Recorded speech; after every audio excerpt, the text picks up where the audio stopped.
رات بھر شوہر کی شدتوں کو برداشت کرنے کے بعد میں نے غسل کیا۔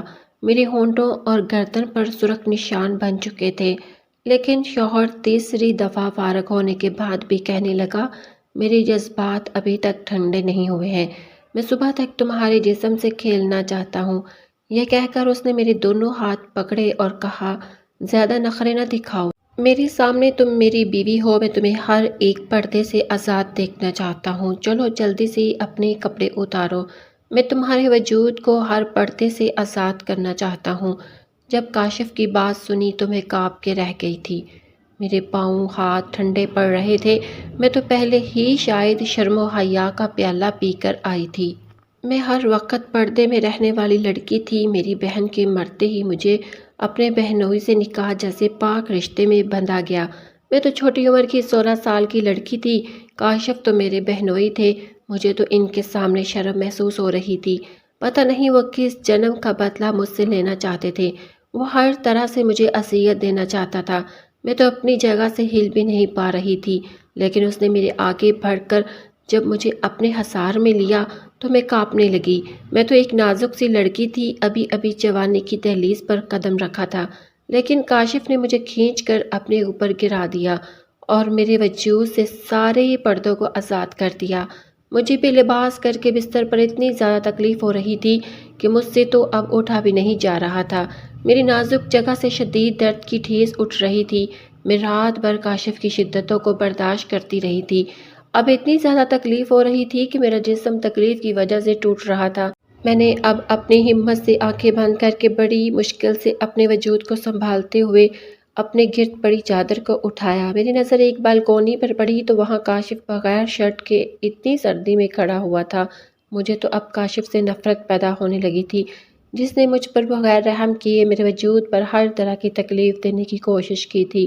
جب شاور لینے کے لیے واش روم گئی تو شاور کے نیچے کھڑی ہو گئی، جیسے جیسے گرم پانی میرے وجود پر پڑ رہا تھا ویسے ویسے میرے وجود سے تکلیف اٹھ رہی تھی۔ کتنے وقت شاور لینے کے بعد میں اپنے گیلے بالوں کو کنگھی میں جگڑتی ہوئی باہر آئی۔ ابھی میں تھکی ہاری بستر پر بیٹھی ہی تھی کہ اتنے میں کاشف آیا اور میرے گیلے بالوں کو دیکھتے ہی کہنے لگا، تمہاری ہمت کیسے ہوئی ابھی غسل کرنے کی؟ مجھ سے پوچھے بغیر تم نے غسل کر لیا؟ کیا مجھ سے پوچھا تم نے؟ ابھی میرے جذبات ہی نہیں ٹھنڈے ہوئے، ابھی تو مجھے تمہارے وجود کو محسوس کرنا ہے، تمہارے قریب آنا ہے اور پھر میں تمہارے وجود سے کھیلنا چاہتا ہوں۔ تم ہوگے ابھی سے غسل کر کے بیٹھ گئی ہو، چلو اتارو یہ کپڑے، میں تمہارے بغیر لباس کے وجود کو اپنی آنکھوں میں بسانا چاہتا ہوں۔ کاشف کی باتیں سن کر میری آنکھوں سے آنسو گر رہے تھے، میرے تو اب ہاتھ پاؤں کانپنے لگے تھے۔ رات بھر کاشف کی شدتوں ہی ایک بار پھر میری آنکھوں کے سامنے گم گئی تھی اور پھر کاشف کی ان باتوں سے میرا دل خوف کے مارے زوروں سے دھڑک رہا تھا۔ اتنا کہہ کر کاشف میرے قریب آیا اور میرے دوپٹے کو کھینچ کر دور پھینک دیا۔ دوپٹے کو اتار کر پھینکتے ہی میں نے رونا شروع کر دیا۔ کل رات سے تمہاری شدتوں کو برداشت کر رہی ہوں، مجھے اب بہت درد ہو رہا ہے، اب میں پھر اس تکلیف کو برداشت نہیں کر پاؤں گی، اب مجھ میں کسی بھی طرح کی ہمت نہیں ہے کہ میں پھر سے تمہاری شدتوں کو برداشت کر سکوں۔ رات بھر تو تم نے مجھے ایک سانس بھی لینے نہیں دیا اور اب پھر سے تمہارا دل مچل رہا ہے میرے وجود سے تسکین حاصل کرنے کے لیے۔ دیکھیے کاشف، مجھے بہت تکلیف ہو رہی ہے اور رات بھر نہ سونے کی وجہ سے میرا سر بھی بہت دکھ رہا ہے، اس لیے مجھے آرام کرنے دیں، میں اب سونا چاہتی ہوں۔ کاشف نے تو رات بھر اتنی زور سے میری گردن پکڑی اور پھر میرے ہونٹوں پر کاٹا تھا جہاں پر ابھی بھی مجھے شدید تکلیف محسوس ہو رہی تھی۔ تم یہاں تمہاری بہن کے بدلے میں آئی ہو، تمہیں چاہیے کہ مجھے سکون پہنچ جاؤ، ابھی میرا دل نہیں بھرا، ابھی میرے جذبات ٹھنڈے نہیں ہوئے ہیں، اب میرے جذبات کو ٹھنڈا تم نہیں کرو گی تو کون کرے گا؟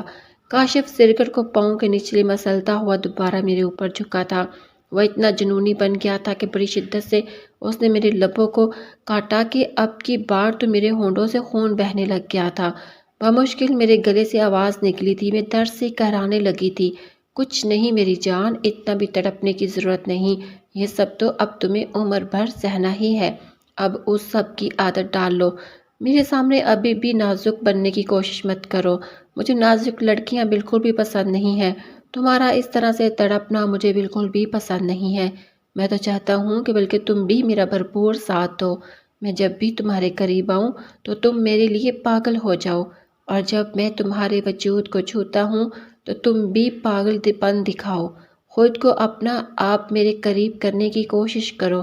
میں تو اس کی اذیت ہی سہ کر تھک چکی تھی۔ وہ ہر طرح سے مجھے اذیت اور تکلیف دینا چاہتا تھا، کیونکہ وہ مجھ سے میری بڑی بہن کا بدلہ لینا چاہتا تھا، لیکن اب وہ دوبارہ میرے وجود پر جھکا تو پہلے سے بھی زیادہ اس کے لمس میں شدت تھی۔ اب کی بار مجھے برداشت بالکل بھی نہیں ہو رہا تھا۔ جیسے جیسے رات گزر رہی تھی اس کی شدت رات کے اس اندھیرے میں بڑھ گئی تھی۔ اب فجر کا وقت بھی گزر چکا تھا، ہلکی ہلکی روشنی بھی کھڑکی سے آ رہی تھی، لیکن اس کی ہوس اتنی بڑھ گئی تھی کہ وہ مجھ سے دور ہونے کا نام بھی نہیں لے رہا تھا۔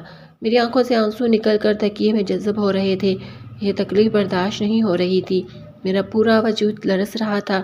میں دل ہی دل میں سوچنے لگی کہ کاش میری بہن نہ مرتی اور اس کے بدلے میں کاشف کی بیوی بن کر یہاں مجھے نہ آنا پڑتا اور اس کے پاگل پن کی شدت مجھے برداشت نہ کرنی پڑتی۔ سب کو تو معلوم تھا کہ کاشف کس قدر شدت پسند ہے، لیکن پھر بھی میرے ماں باپ نے مجھے اس کی اذیتیں برداشت کرنے کے لیے اس کے ساتھ میرا نکاح کر دیا۔ مجھے بالکل بھی اندازہ نہیں تھا کہ مجھے شادی کی پہلی ہی رات اس کی اذیتیں اور تکلیف کا سامنا کرنا پڑے گا۔ اب صبح کے 6 بج رہے تھے اور کمرے میں ہلکی روشنی پھیل گئی تھی۔ جب کاشف کے جذبات تھوڑے ٹھنڈے ہوئے تو کاشف نے مجھے خود سے دور کیا اور کہنے لگا، اب تمہیں اجازت دیتا ہوں، جا کر غسل کر لو، لیکن آئندہ میری اجازت کے بغیر تم غسل نہیں کرو گی۔ یہ کہہ کر وہ سونے کے لیے لیٹ گیا۔ مجھے تو ہلنے کی بھی ہمت نہیں تھی، میرے آنگ آنگ سے درد اٹھ رہا تھا، میں مزید تکلیف میں تھی۔ اب مجھے تو غسل کرنے کی بھی طاقت نہیں تھی، میرا پورا وجود تکلیف میں مارے لرز رہا تھا۔ آنکھوں میں آنسو لیے لڑکھڑاتے قدموں کے ساتھ غسل کر کے واپس آئی تو تھوڑا سا آرام کرنے کے لیے دوسری طرف آ کر سونے کے لیے لیٹی ہی تھی کہ کاشف پھر سے میرے قریب آیا۔ مجھے تو من ہی من نہیں ہو رہا تھا کہ تم سے دور ہونے کا۔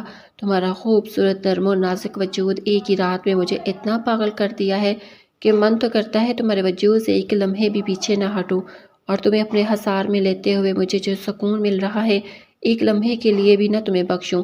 وہ گہری نیند میں رہتے ہوئے بھی اس طرح کی باتیں کر رہا تھا۔ اس نے تو مجھے شادی کی پہلی رات ہی اتنی اذیتیں اور تکلیف پہنچائی تھی، ابھی تو بس شروعات ہوئی تھی، لیکن مجھے پتہ نہیں اس جبرن بنائے گئے رشتے میں مجھے پھر سے کتنی اذیتیں اور شدتیں برداشت کرنی پڑیں گی۔ مجھے تو اتنی تکلیف ہو رہی تھی کہ ایک منٹ کے لیے بھی نہیں سو پائی تھی۔ قریب 10 بج چکے تھے اور اتنے میں شاور لے کر کمرے سے باہر آئی تھی اور سیدھا کچن کی طرف گئی تو میری ساس کچن میں کھڑی ناشتہ بنا رہی تھی، اور جیسے ہی اس کی نظر مجھ پر پڑی تو وہ مسکراتے ہوئے کہنے لگی، آؤ بیٹا، میں کب سے تمہارا انتظار کر رہی تھی۔ کاشف کہاں ہے؟ ابھی تک نہیں جاگا کیا؟ میں نے نفی میں سر ہلا دیا، پھر میں خاموش ہو گئی۔ اچھا چلو تم ناشتہ کر لو، میں کاشف کو جگا دیتی ہوں۔ نہیں بیگم صفیہ، آپ رہنے دیں، میں خود ناشتہ کمرے میں لے جاؤں گی اور وہیں پر ساتھ میں بیٹھ کر ناشتہ کر لوں گی۔ جب میں یہ کہہ رہی تھی تو بیگم صفیہ کی نظریں میرے دوپٹے سے میری گردن پر جا رہی تھی، جہاں پر نہ جانے کتنے کاٹنے کے نشان بنے ہوئے تھے۔ ان نشانوں کو دیکھ کر بیگم صفیہ کا دل دھڑک گیا تھا۔ کاشف کی درندگی صاف صاف میری گردن پر بنے ان نشانوں سے نظر آ رہی تھی۔ بیگم صفیہ افسوس پر نگاہوں سے مجھے دیکھ رہی تھی۔ شاید وہ دل ہی دل میں سوچ رہی تھی کہ وہ کم از کم مجھ پر تو رحم کرے۔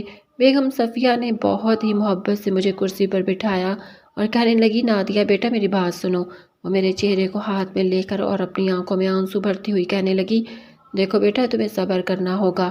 تم تو سب کچھ جانتی ہو کہ کاشف پہلے سے ہی کتنا جنونی ہے، بس خاندان کی عزت بچانے کے لیے ہمیں مجبوری میں تمہاری شادی کاشف سے کرنی پڑی، لیکن تمہیں ہمت سے کام لینا ہوگا۔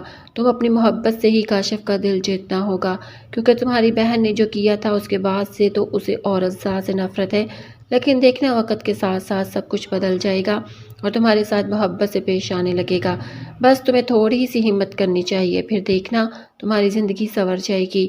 بس تمہیں چاہیے کہ اس کی حرکتوں کا صبر کرنا ہوگا۔ بیگم صفیہ میرے دوپٹے کو سیٹ کرتے ہوئے میری گردن کے نشان کو چھپانے کی کوشش کر رہی تھی تاکہ کاشف کی درندگی کسی کے سامنے نہ آئے۔ ایک لمحے کے لیے میری آنکھوں میں آنسو بھر گئے تھے، میرا دل دکھ سے بھر گیا تھا۔ میں بیگم صفیہ کے گلے لگ کر بہت شدت سے رونے لگی تھی۔ بیگم صفیہ، میں بالکل یہ برداشت نہیں کر سکتی، مجھے کاشف کی شدتوں سے بہت تکلیف ہو رہی ہے۔ ایک ہی رات میں انہوں نے میری حالت خراب کر دی، پھر میں کل سے ہر دن ان کی شدتوں کو برداشت کر پاؤں گی؟ میں اتنی تکلیف کو برداشت نہیں کر پاؤں گی، میں تو مر ہی جاؤں گی۔ کاشف نے تو مجھ پر ذرا سا بھی رحم نہیں کیا، بس وہ میرے وجود پر اپنی تسکین حاصل کرنا چاہتا ہے، پتہ نہیں ایک ہی رات میں انہوں نے میرے ساتھ کتنی دفعہ۔ بیگم صفیہ، میں یہ سب برداشت نہیں کر پاؤں گی۔ ان کے اندر تو بہت ہوس ہے، اگر وہ اپنی ہوس کو نہیں نکالیں گے تو وہ بہت ہی جذبات سے بھر جاتے ہیں۔ بیگم صفیہ، میں آپ کو یہ بتانا نہیں چاہتی تھی، لیکن میں مزید ان سے کچھ کہتی۔ بیگم صفیہ نے مجھے خاموش کروا دیا اور خود سے الگ کر دیا تو سامنے کاشف کھڑا ہوا تھا۔ اس کو دیکھ کر تو میں گھبرا گئی تھی۔ کاشف کی آنکھوں میں تو خون اترا ہوا تھا، لیکن اس نے بیگم صفیہ کے سامنے کچھ بھی نہیں کہا۔ پھر بیگم صفیہ نے ہمیں ناشتہ دے کر کمرے میں چلی گئی۔ باہر تو ولیمے کے فنکشن کی تیاریاں ہو رہی تھی۔ اتنے میں ہی کاشف مجھے غصے سے کہنے لگا، کمرے میں آؤ، مجھے تم سے کچھ ضروری بات کرنی ہے۔ اس کا لہجہ دیکھ کر تو میرے رونگٹے کھڑے ہو گئے تھے۔ جی، وہ میں بیگم صفیہ سے بس ولیمے کے فنکشن کے بارے میں ہی بات کر رہی تھی۔ میں گھبراتے ہوئے بات کو بدلنے کی کوشش کر رہی تھی۔ مجھے یہ سب تمہاری فضول باتیں نہیں چاہیے، جتنا کہا اتنا کرو۔ تمہیں کمرے میں بلا رہا ہوں تو کمرے میں آؤ۔ میں کاشف کی نیت سے اچھی طرح واقف تھی۔ مجھے اس کی آنکھوں میں ہوس نظر آ رہی تھی۔ وہ تو مجھ سے شادی نہیں کرنا چاہتا تھا، لیکن اس کے باوجود بھی اس رشتے کو جی جان سے نبھانے پر تلا ہوا تھا۔ میں جیسے ہی کمرے میں داخل ہوئی، کاشف نے غصے سے کمرے کا دروازہ بند کیا، پھر مجھے بازوؤں سے پکڑ کر بستر پر دھکا دے دیا۔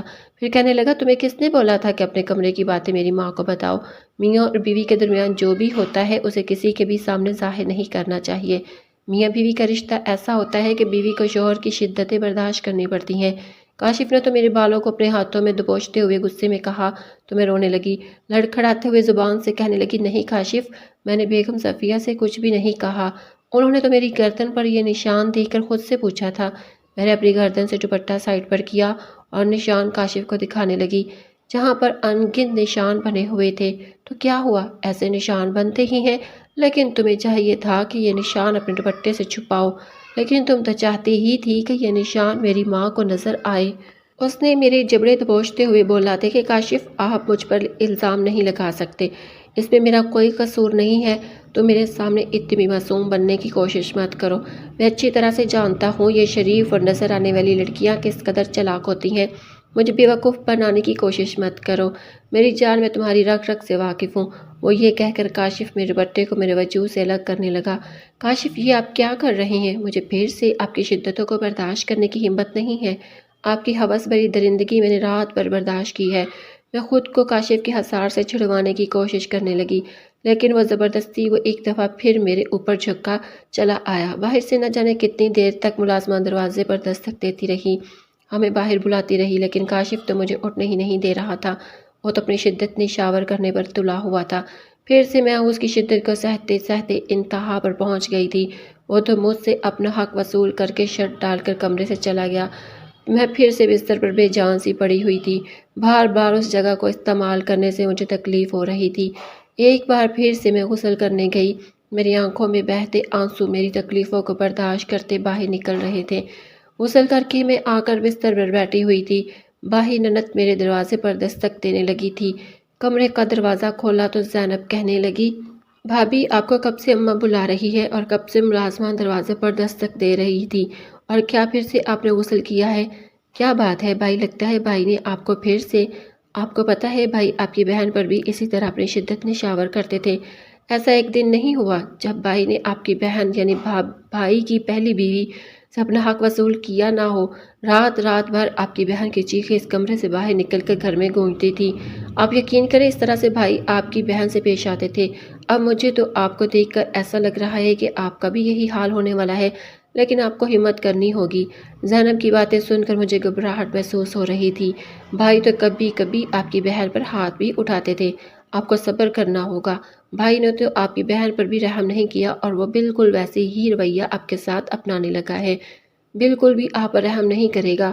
جو آپ کی بہن نے بھائی کے ساتھ دھوکہ دیا، اس کا بدلہ وہ آپ سے ضرور لے گا۔ لیکن مجھے آپ پر ترس آتا ہے کیونکہ آپ ہماری خالہ کی بیٹی ہو، لیکن آپ کی بڑی بہن نے جو میرے بھائی کے ساتھ کیا وہ آپ سے بدلہ لے کر ہی رہے گا۔ زینب تو مجھے دھمکانے کی کوشش کر رہی تھی اور مجھے بھرپور ڈرانے کی کوشش کر رہی تھی، مگر اس میں میری کیا غلطی تھی؟ جو میری بہن نے کیا اس میں میرا کیا قصور تھا؟ اچھا آپ مجھے یہ بتائیں کہ سچ کیا میں آپ کی بہن کے تعلقات غیر مردوں کے ساتھ تھے جس کی وجہ سے وہ میرے بھائی کے ساتھ شادی نہیں کروانا چاہتی تھی؟ لیکن واقعی آپ کی بڑی بہن بہت خوبصورت تھی اور اسی خوبصورتی کو دیکھ کر میرا بھائی آپ کی بڑی بہن پر فدا ہو گیا تھا، لیکن آپ کی بہن تو بہت ہی آگے نکل چکی تھی۔ وہ غیر مردوں سے شادی کے بعد بھی ملا کرتی تھی اور ایک دن تو وہ غیر مرد کے ساتھ رنگے ہاتھوں پکڑی گئی۔ میری بہن ایسی نہیں تھی، میں چیختی ہوئی بولی۔ زینب کی باتیں مجھے تکلیف دینے کی کوشش کر رہی تھی۔ میں روتی ہوئی بولی، میری بہن ایسی بالکل بھی نہیں تھی، وہ پاک صاف لڑکی تھی، اس کے کردار پر انگلی اٹھانا بند کر دو۔